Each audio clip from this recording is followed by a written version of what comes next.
A child psychiatrist interviews a girl named Surin.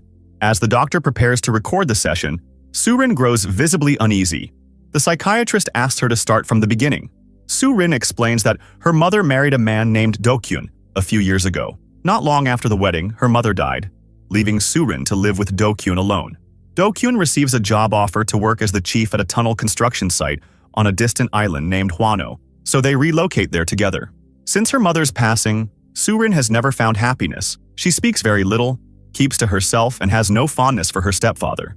Even after joining a new school on the island, Surin avoids friendships and prefers solitude. Dokyun works late nights due to the dangerous tunnel project.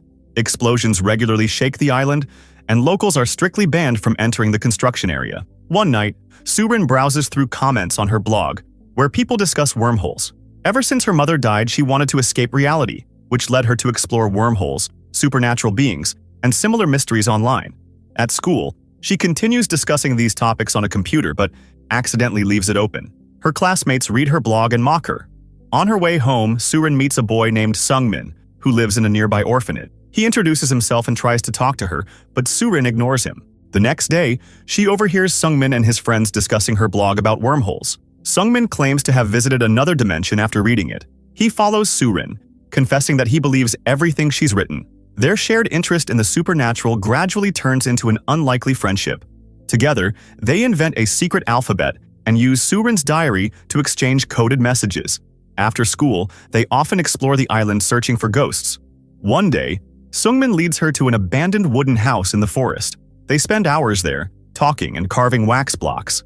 Surin, growing attached, surprises Sungmin with a kiss. Later, Surin finds Sungmin and his friends planning to sneak into the restricted construction site to watch the explosions.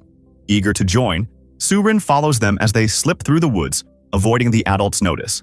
After sneaking past the fence into the construction site, one of the kids panics and runs back home. The remaining four hide behind a cliff, hoping to see the explosions, but nothing happens.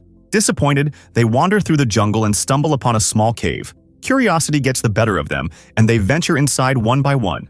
Deep within the cave, they discover a glowing, bright substance submerged in water. Surin guesses it might be a meteoroid. Sungmin decides to dive in and retrieve it, but once they bring it out of the cave, the glowing stops. The kids realize it resembles an egg. Taishik, one of the boys, suggests it could belong to a time goblin. He recalls his grandfather's tale of a cave in the mountains that appears on full moon nights, where a time goblin resides. Anyone entering supposedly ages rapidly. The others dismiss his claim since no one aged. Surin then notices her mother's gifted hairpin is missing. She returns to the cave to search for it, while the others guard the egg.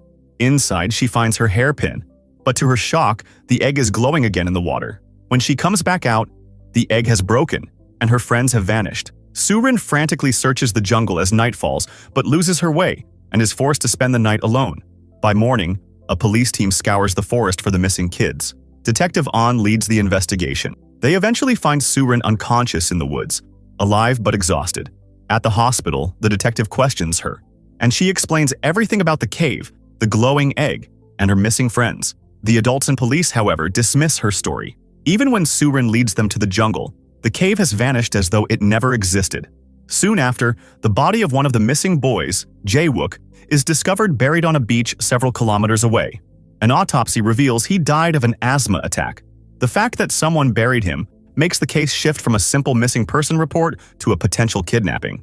Weeks pass without a trace of the other two boys. Isolated without Sungmin, Surin retreats into herself once more, haunted by confusion and disbelief. One evening, she hears a noise outside. Peering out, she spots a man running into the forest. She follows him deep into the woods, stumbles, and freezes when he approaches, claiming to be Sungmin. Shocked, Surin flees, bursting into tears and runs into Dokyun's car, frantically telling him about the man.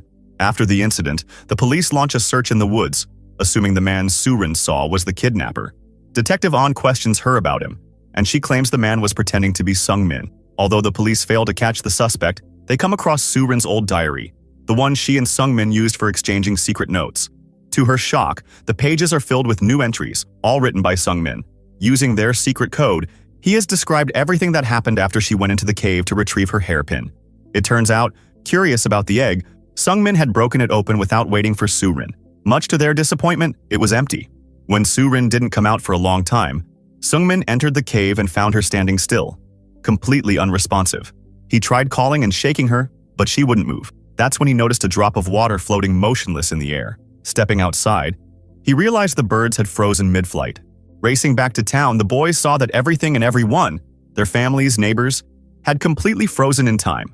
Only the three of them could move. At first, they treated it like a paradise. With no rules, they ate, drank, played, and slept whenever they liked. But after about a month, boredom crept in. Hoping to escape, they decided to leave the island and explore another city, curious if anyone else was still moving. But their plan failed when they discovered the ocean water had frozen too, making travel impossible. Back in the present, Surin realizes the man she saw in the woods truly was Sung Min. Panic sets in as she knows the police will arrest him if they find him. Quickly, she lies, telling them she made up the sighting. The police accept her story, and she returns to reading the diary. Months passed for the boys, who eventually took shelter in a tent inside a mall. Jae-wook's asthma worsened since his inhaler stopped working. One night, he tragically suffocated in front of his friends. Heartbroken, Sungmin and Tae-shik buried his body on a nearby beach. After death, Jae-wook's body also froze like the rest of the world. Years rolled by, 5 in total. Now teenagers, the remaining boys lived in isolation but still held on to hope.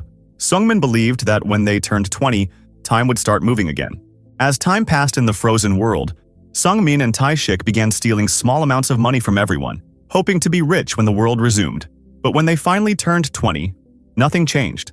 Hope slowly faded, and they moved into an old wooden house deep in the jungle. One day, overwhelmed by isolation, Sungmin broke down, screaming and begging for it to end. Tae-shik watched from a distance, crushed by hopelessness.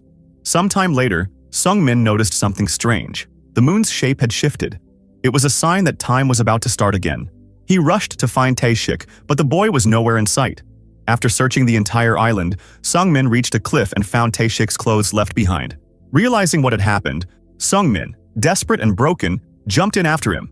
At that exact moment, time resumed. Sungmin surfaced from the water, mesmerized by the world moving once again. After reading the final diary entries, Surin hurried to the wooden house and finally reunited with Sungmin. They talked about revealing the incredible story to the world, though neither knew if anyone would believe them. Meanwhile, CCTV footage led the police to believe Sungmin was the kidnapper hiding in the woods. That night, Sungmin visited Surin's room for comfort. Years of loneliness had left him terrified of losing control or hurting himself. The next day, Tae-shik's grieving parents arrived at the construction site, accusing Do-kyun of causing their son's death in the explosion. They believed Surin was lying to protect her stepfather. Surin and Sungmin went to the orphanage where he grew up. Surin explained everything to the warden before stepping outside to call for Sungmin, but Do-kyun appeared, dragging her away.